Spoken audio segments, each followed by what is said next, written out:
Friends, आज आपण पाहणार आहोत अत्यंत महत्त्वपूर्ण निर्णय. बहिणीला देखभाल खर्च देण्याचे भावाला आदेश. या निर्णयाबद्दल आपण पाहणार आहोत या व्हिडिओमध्ये. तर फ्रेंड्स, व्हिडिओ पूर्ण बघा, लाईक कमेंट शेअर करा आणि सबस्क्राईब करायला अजिबात विसरू नका. तर चला पाहूया आपण निर्णय काय आहे.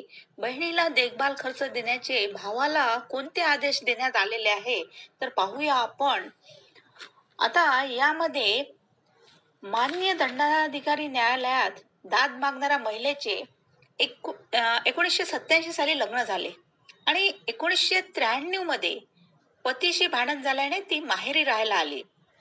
वडील हयात असेपर्यंत तिचा सांभाळ केला जात होता, चांगल्या रीतीने केला जात होता. मात्र वडिलांच्या मृत्यूनंतर तिचा भाऊ, पत्नी, मुलगा आणि सून यांच्याकडून छळ सुरू झाला. आता यामध्ये अर्जदारांचे म्हणणे असे आहे की भावाकडून होत असलेल्या छळवणुकीनंतर आपण हिंसाचाराची तक्रार दाखल केली. आता या तक्रारीनंतर भावाने घराबाहेर काढले. इतकेच काय तर स्वयंपाकघर आणि स्वच्छतागृहात जाण्यापासूनही रोखले. त्यामुळे इमारतीच्या टेरेसवर या बहिणीला राहण्याची वेळ आली.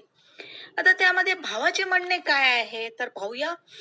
भावाने मान्य दंडाधिकारी न्यायालयात युक्तिवाद करताना सांगितले की बहिणीच्या घटस्फोट झालेला नाही, त्यामुळे तिने सासरी नांदणे उचित आहे.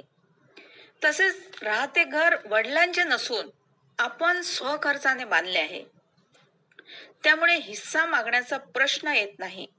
तसेच तिला माहेरी राहण्याचा सुद्धा अधिकार नाही, असे म्हणणे भावाचे आहे.